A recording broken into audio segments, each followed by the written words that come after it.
ಹೇಳೋಕ್ಕೂ ಆಗ್ತಾ ಇಲ್ಲ, ಕಣ್ಬಿಡೋಕ್ಕೂ ಆಗ್ತಾ ಇಲ್ಲ. ಮಲ್ಗಿ ಇನ್ನು ಬರೀ 1 ಗಂಟೆ ಆಗಿದೆ, ಅಷ್ಟ್ ಬೇಗ ಬೆಳಗಾಯ್ತಲ್ಲ ಅನ್ನೋ ತರ. ಕನ್ಸ್ನ ಮುಟ್ಬೇಕು ಅಂದ್ರೆ ನಿದ್ದೆನ್ ಪಕ್ಕಕ್ಕಿಡ್ಬೇಕು ಅಂತ ಹೇಳಿ ಫ್ರೆಶ್ ಅಪ್ ಆಗಿ ದೇವ್ರ ಪೂಜೆ ಮಾಡಿ ನಾಷ್ಟ ಮಾಡೋಣ ಅಂತ ನಿಂತ್ಕೊಂಡೆ. ನಾನು ಅಡ್ಗೆನಲ್ಲೇನ್ ಪ್ರೋ ಅಲ್ಲ, ತಿನ್ನಕ್ಕಾಗ್ದಿರೋಷ್ಟು ಕೆಡ್ದಾಗಂತೂ ಮಾಡಲ್ಲ. ಹೇಗೋ ಕಷ್ಟಪಟ್ಟು ಮಾಡಿ ಅದನ್ನ ಇಷ್ಟಪಟ್ಟು ತಿಂದು ಕೆಲಸ ಮಾಡಕ್ ಕುತ್ಕೊಂಡೆ. ಕೆಲಸ ಎಲ್ಲ ಮುಗಿಸಿದ್ಮೇಲೆ ಒಂದ್ ಶೂಟ್ ಪ್ಲಾನ್ ಆಗಿತ್ತು. ಜಯನಗರದಲ್ಲಿರೋ ಪರಂ ಸೈನ್ಸ್ ಎಕ್ಸ್ಪೀರಿಯನ್ಸ್ ಸೆಂಟರ್ಗೆ ಹೋಗಿ ಅಲ್ಲಿ ಶೂಟ್ ನ ಮುಗಿಸ್ಕೊಂಡು ವಾಪಸ್ ಮನೆಗೆ ಜಲ್ದಿ ಬಂದೆ. ಯಾಕಂದ್ರೆ ನಾನು ಆರ್ಡರ್ ಮಾಡಿದಂತ washing machine, mixer, iron box ನ ಡೆಲಿವರಿ ಕೊಡೋಕೆ ಅವ್ರು ನಮ್ಮನೆ ಹತ್ರ ಬಂದು 1 ಗಂಟೆಯಿಂದ ಕಾಯ್ತಾ ಇದ್ರು. ನೀವೇಂದ್ರೂ ಬಂದಿಲ್ಲ ಅಂದ್ರೆ ವಾಪಸ್ ಹೋಗ್ತೀನಿ ಅಂತ ಎದುರಿಸ್ತಿದ್ರು. ಅದಕ್ಕೋಸ್ಕರ ಜಲ್ದಿ ಬಂದೆ. ಕೆಲಸ ಎಷ್ಟು ಬೇಕಾದ್ರೂ ಮಾಡ್ಬೋದು, ಆದ್ರೆ ಬಟ್ಟೆ ತೊಳೆದ್ ಮಾತ್ರ ಆಗಲ್ಲ. ಇನ್ ಕೇಸ್ ನಾನು ಬಟ್ಟೆ ತೊಳೆದ್ರೆ ಅದ್ರಲ್ಲಿ ಕೊಳೆನೂ ಆಗಲ್ಲ. ಅದಕ್ಕೆ ನಾನು ಆ ಪ್ರಯತ್ನ ಯಾವತ್ತಿಗೂ ಮಾಡಲ್ಲ. ಮಧ್ಯಾಹ್ನ ಊಟಕ್ಕೆ ಓಟ್ಸು, ಗ್ರೈನ್ಸು, ಬನಾನ ತಿಂದೆ. ಸಂಜೆ ರೆಡಿಯಾಗಿ ಚಂದ್ರನ ಹೋಟೆಲಿರೋ ಜಿಮ್ಗೆ ಬಂದೆ. ಹೊಸ ಜಿಮ್ಮು, ಹೊಸ ಜನ.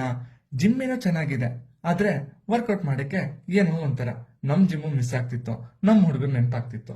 ಲೈಟ್ ಆಗಿ ವರ್ಕೌಟ್ ಮಾಡಿ ಕನ್ನಡಿ ಮುಂದೆ ನಿಂತ್ಕೊಂಡು ಮುಖ ನೋಡಿ, ಲೈಫ್ ಅನ್ನೋದೇ ಹಿಂಗೆ, ಯಾವ್ದು ನಾವು ಅನ್ಕೊಂಡಂಗೆ ಇರಲ್ಲ ಅಂತ ಮನ್ಸಲ್ಲೇ ಅನ್ಕೊಂಡು ವಾಪಸ್ ಮನೆಗೆ ಬಂದೆ. ರಾತ್ರಿ ಡಿನ್ನರ್ಗೆ ಗಂಜಿ ಮಾಡ್ಕೊಂಡು ಶಿವ ಅಂತ ಕುಡ್ಕೊಂಡು ಮಲ್ಕೊಳಕ್ ಹೋದೆ.